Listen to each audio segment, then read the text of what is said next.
People pleaser ini orang yang menggadaikan kebebasannya, orang yang memasrahkan eksistensi kesejatian dirinya kepada orang lain.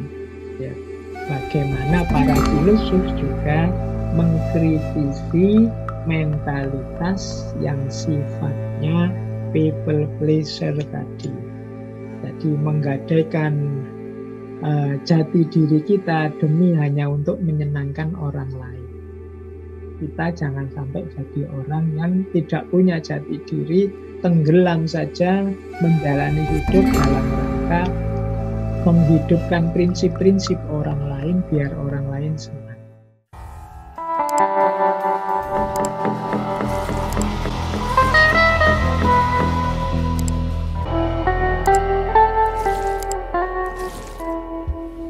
Assalamualaikum warahmatullahi wabarakatuh. Baik, langsung saja ya. Bismillah. People pleaser itu orang yang fokus hidupnya bagaimana caranya menyenangkan orang lain. Sampai kemudian lupa bahwa dia sendiri juga berhak untuk bahagia. Nah, nanti dalam banyak momen kita kadang-kadang tak sadar kita jadi orang yang berkarakter people pleaser ini.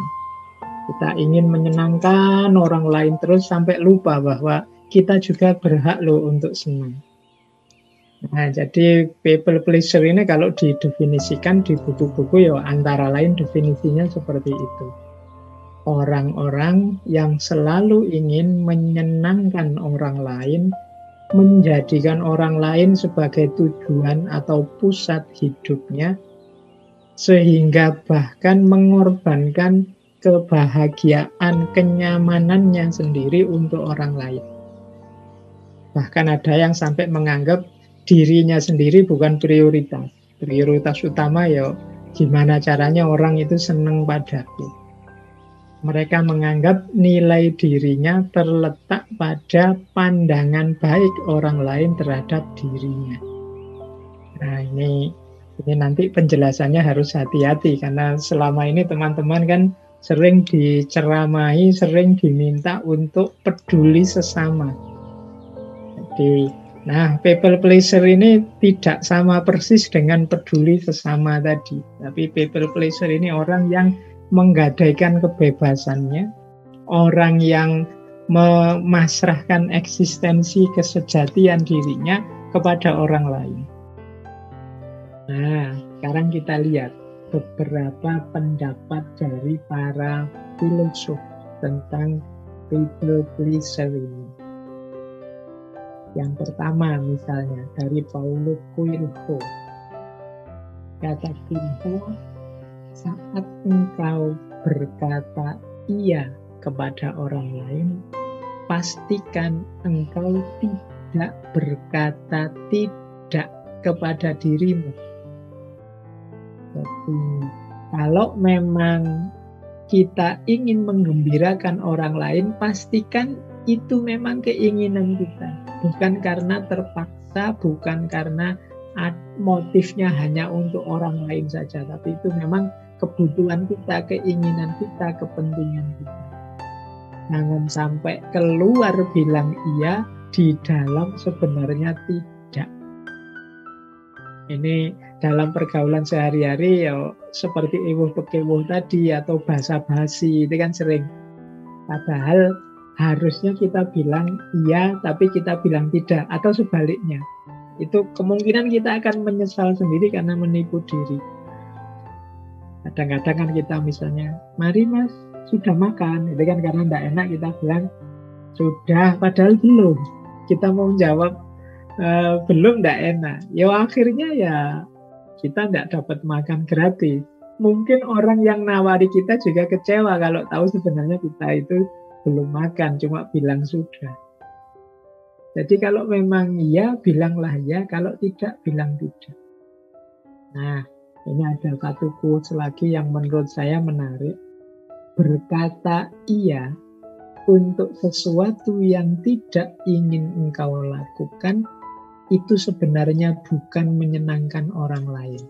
Tapi sekedar menghindar dari rasa tidak nyaman yang datang saat berkata tidak. Jadi kalau teman-teman merasa sungkan, Pak, mau bantah, mau bilang tidak, akhirnya kita iyakan saja apapun, itu sebenarnya tidak menyenangkan orang lain, tapi sekedar menghindari rasa tidak enak kita saja. Jangan dikira itu kepentingan kesenangannya orang lain, tapi kepentingan egois kita agar tidak merasa tidak nyaman. Dilanjutkan oleh Lao Tse. Kata Lao Tse, pedulikan pikiran orang lain dan engkau akan jadi tawanannya mereka. Orang-orang pleaser ini tadi kan yang diincar pandangan orang, pendapat orang, komentar orang. Ini kan yang kita kejar hari-hari ini. Kata Lao Tse, ya sudah, kalau kamu fokusnya ke situ, ya kamu akan selalu jadi tawanannya orang lain. Dilanjutkan oleh Lao Tse, ketika seseorang percaya diri, ia tidak akan berusaha meyakinkan orang lain. Ketika seseorang nyaman dengan dirinya sendiri, ia tidak memerlukan persetujuan orang lain. Ketika seseorang menerima dirinya sendiri, seluruh dunia akan menerimanya. Jadi kata Lao Tse, kalau kita percaya diri, kalau kita yakin dengan kebenaran kita, kebaikan kita itu tidak butuh disetujui orang lain. Mengapa kita masih perlu pengakuan, kita masih perlu persetujuan orang lain? Kemungkinan kita masih belum yakin benar dengan kebenaran kita. Kalau kita sudah yakin benar, itu kan kita tidak perlu didukung orang lain. Saya tahu benar kok, kan selesai. Kalau kita masih nunggu orang setuju, kita masih nunggu orang sepakat, kemungkinan kita belum yakin. Kata Masa, kalau sudah percaya ya sudah.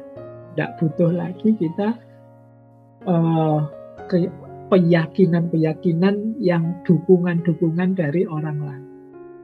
Kalau kita sudah nyaman, kita juga tidak butuh disetujui orang lain. Saya sukanya ini kok, ya sudah. Orang nganggapnya, wah anak muda kok begitu, anak muda, saya nyamannya ini. Jadi tidak butuh disetujui orang lain.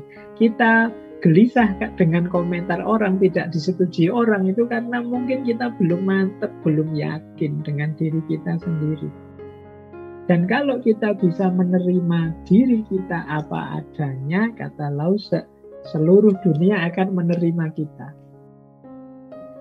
Sebaliknya, wong kita sendiri tidak menerima diri kita, bagaimana yang lain bisa menerima? Kalau kita tidak terima diri kita, kan kita menampilkan versi yang berbeda. Ya, diri kita yang sejati hilang, tidak mungkin orang tahu.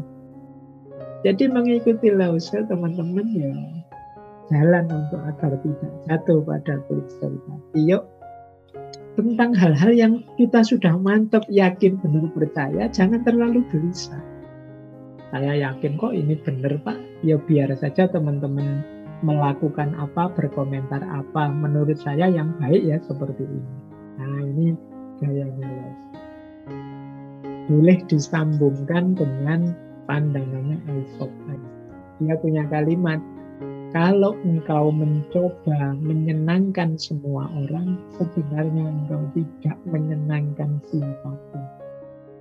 Saya ingin menggembirakan semua orang, itu jatuhnya kamu tidak menggembirakan siapapun. Jadi, kenapa? Tidak mungkin kamu bisa menggembirakan semua orang itu. Tidak mungkin kita bisa disetujui semua orang. Akan selalu ada orang yang tidak sesuai dengan yang kita lakukan, tidak cocok, tidak setuju dengan yang kita jalankan. Jadi, kalau kita mencoba menyenangkan semua orang, jatuhnya adalah tidak ada satupun orang yang kita senangkan. Karena hidup ini dinamis. Jadi jangan bercita-cita memuaskan semua orang. Kalian tidak akan jalan nanti. Begitu kalian putuskan, saya melakukan ini Pak, ini menyenangkan semua orang. Terus pasti ketemu, ternyata kelompok ini tidak suka. Kalau begitu saya memutuskan yang ini saja, kelompok ini tadi suka. Tapi gantian, yang ini yang tidak suka. Dan kita tidak akan menyenangkan siapapun pada akhirnya. Kalau misi kita adalah menyenangkan semua orang. Makanya Aristoteles memutuskan kalau tidak mau dikomentari, tidak mau dikritik, kalau kita sangat peduli dengan komentarnya orang, ya sudah.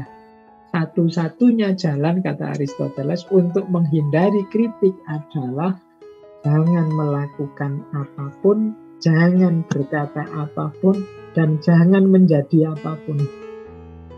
Jadi kalau kita hidup dengan standar komentarnya orang, karena pasti kita akan ketemu komentar pahit, komentar orang tidak suka, komentar orang tidak nyaman, meskipun juga pasti ada orang yang suka, orang yang nyaman dengan kita.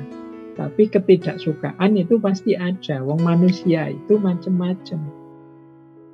Jadi jangan menghindari kritik.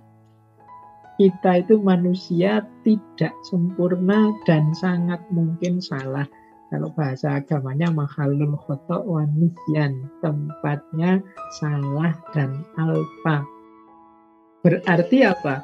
Alhamdulillah kalau ada yang kritik, membantu kita muhasabah, introspeksi. Jangan menghindari kritik. Kalau teman-teman, Pak, pokoknya saya tidak mau dikritik, saya ingin pasti semua orang setuju benar. Ya kata Aristoteles, ya kalau begitu kamu diam saja. Tidak usah melakukan apa-apa, tidak usah ngomong apa-apa, dan tidak usah jadi apa-apa. Aman sudah, tidak ada yang komentar. Tapi ya kita tidak berkembang.